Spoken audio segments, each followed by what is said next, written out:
My Lords, I'm grateful to Lord Lisvane for his opening summary of this important report and to Lord Stevens for his remarks just delivered us, reminding us of the role of maritime contexts of this debate too. I also wish to thank those involved in the creation of this report. Perhaps this alone is worth noting. AI didn't produce this report, human beings did. My Lords, my friend, the Right Reverend Prelate, the former Bishop of Coventry, was a member of the committee producing this report, and he will be delighted that it is receiving the attention it deserves. He is present today, and I hope he doesn't mind me speaking on his behalf in this regard.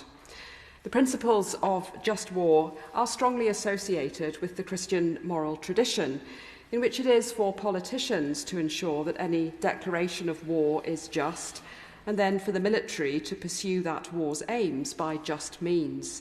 In both cases, justice must be measured against the broader moral principles of proportionality and discrimination. This, then, is where AI begins to raise important and urgent questions.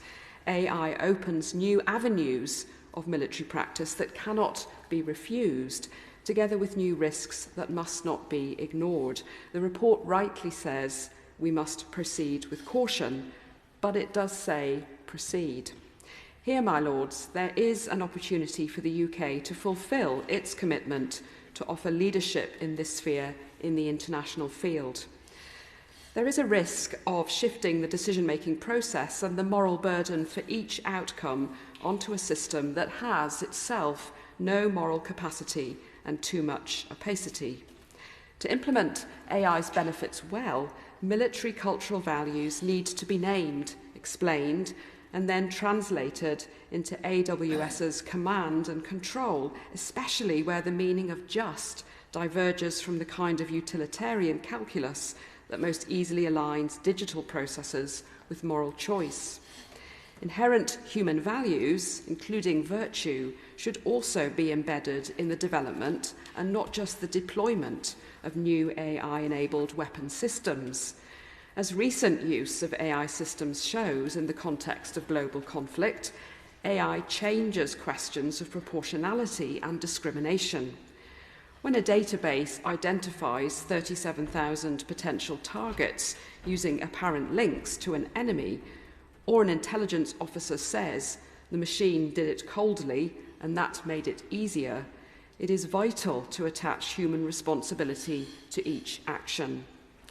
AWS designed according to military culture will at best practically strengthen the moral aspects of just war by reducing or eliminating collateral damage, but we should guard against a cultural rewiring or feedback loop that dilutes or corrodes the moral human responsibility that just war depends upon. It is reassuring, therefore, as other noble lords have noted, to see a clear statement that accountability cannot be delegated to a machine in the government's response to this report, together with the government's commitment to fully uphold national and international law.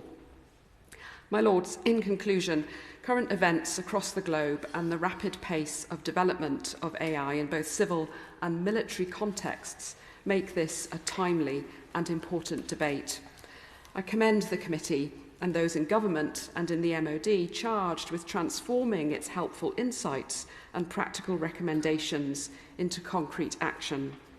Finally, my Lords, public confidence and democratic endorsement of any plans the government might have in the development of AI is vital. I therefore urge the government to commit to ensuring public confidence and education in its ongoing response to this report.